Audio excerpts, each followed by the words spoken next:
Welcome back, ladies, gents and funky party people. Today I wanted to show you the updates that I've applied to my home studio. So now I can do full film, music and everything else. So let's not waste any time, let's have a look at what's here. For my main synth I chose an Arturia Keylab Essentials Mark III, the 61 key version, which you can see here. The reason I chose that is because it has included drum pads, a sequencer and dials and everything that just work. You don't have to fiddle around with them.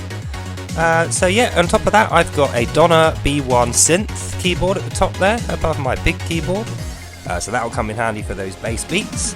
The keyboard is touch sensitive, so are the drum pads, and the sequencer is fully MIDI capable, so it works with any DAW software such as Ableton, Logic, Reason or any of the free ones. You can do polyphony of 16 keys, and you have 8 tracks and then another 8 tracks in reserve on the sequencer, so it's pretty good. Then alongside that you can see I've got a little screen, a touch screen for my equalizer, so I can keep my sound good. Below that's the interface, I've got a Mini Freak 2, and then you've got a mixer, can't remember what it is, Vonix STM229, 2290, that's the one. So that is how I mix everything down to the digital channel, plug in my mics and stuff. And then finally, behind my mic, you've got my monitors hanging down there, so I can do direct monitoring. I can put my phone in that little clasp, and I can get somewhere proper to hang these headphones so I don't drop them. Pretty good. Cost about 800-900 quid altogether, so yeah, it's taken me a while to build it, but definitely worth it, yeah. Here's me pretending to play the intro tune. So I'm waiting for it to download. I haven't actually written anything yet. So the music has been gradually supplied by a friend of mine, D4XX. Go and check him out, he does excellent dance music. So anyway, carrying on with the tour. As you can see, keeping the cables managed is a little bit of a worry, so I've got 2 extra USB hubs supplying 4 USB-Cs and 20 USB 3s. They're all plugged in separately, so all my wires are hidden, out of view, and everything is spread over 6 plugs or sockets in the wall, so the load of the voltage is spread evenly. And the computer's tucked behind the telly, so you can't really see anything apart from the keyboard table. And then I've got a second editing PC behind, that's there behind the telly. Finally, I have soundproofing underneath my speakers so to not upset the neighbours. Goes without saying, I live above someone in a flat, so I like to use headphones. I never put my music up loud enough for anyone to hear it.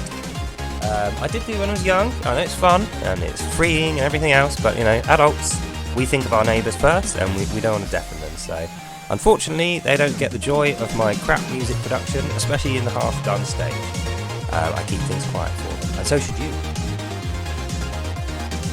Next I want to have a look in more detail at my synth. So I've got the big Keylab one, and the smaller Donna D1 is a bass synth just for that. Unfortunately it's only a monophonic one, so you can only press one key at a time. But what I love about it is all these dials and switches here are actually an analog. It's like a similar sound to an 808, an 80s acid EDM bass synthesizer, so that's good. You can write your bass lines on there, sequence them. This is my audio interface, Behringer, can't remember what the UMC 800 or something like that. So it's got my little EQ screen above it, which I'm going to program for a touchscreen EQ. And finally I've got my Vonix STM2270 mixer, which balances my sound. I can add sound effects, explosions, claps, cheers and that sort of thing. And then I've got my unidirectional condenser microphone, speakers and my monitor headphones, and then my computer controls down there. So yeah, it's not the cheapest way to do things. Oh yeah, and I've got my pedal. I've got a sustain pedal down there, so I can sustain my notes without the hold button, which is always useful. And then I've got my tripod and my speakers and everything, and down there you can just about see under the telly an HDMI hub and another USB hub with my hard drive. So you need a lot of hard drive space if you're going to produce music, especially if you also do videos. So that explains that ridiculous, extravagant expense.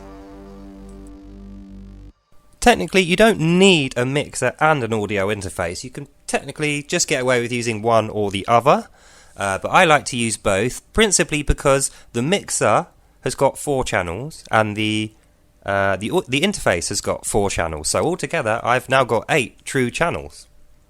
And then using the sequencer and these drum pads along with that, you pretty much got a whole band set up. You've got your synth and your equalizer there, the mixer and the bass give me backup accompaniment, and then I can do vocals on the mic. So using this mixer I can pretty much do a full band or a full DJ set if I like. And then I watch it all on the TV here, just downloading my Arturia samples. So yeah, that's pretty much how things go. So like I said, it's below £1,000, but I've gone for some really nice kit. The cable management's nightmare, as you can see. It's all stuff behind places like that, but keep them good, don't ruin your cables. I've got a DVD player and some extra hubs there. And then my plug points are all balanced loads, like I said. So I highly recommend anyone who's into music have a go at this. It's definitely worth the time and money and an investment. And like I say, I went nuts because I had money lying around, but you don't need to. You can get the bare minimum kit. It will cost you $300, maybe if you're in America, $400, £300, and then you'll be ready to go within like an hour of all the stuff being delivered. So I hope that that's inspired you to go make some music. That's exactly what I'm going to go and do now. So I hope you enjoyed that, and I'll see you in the next one. Bye. Bye-bye. Oh yeah, go and visit D4XX, because his music's amazing. That was what was in the background. Anyway, toodaloo, off now. Bye. Bye-bye.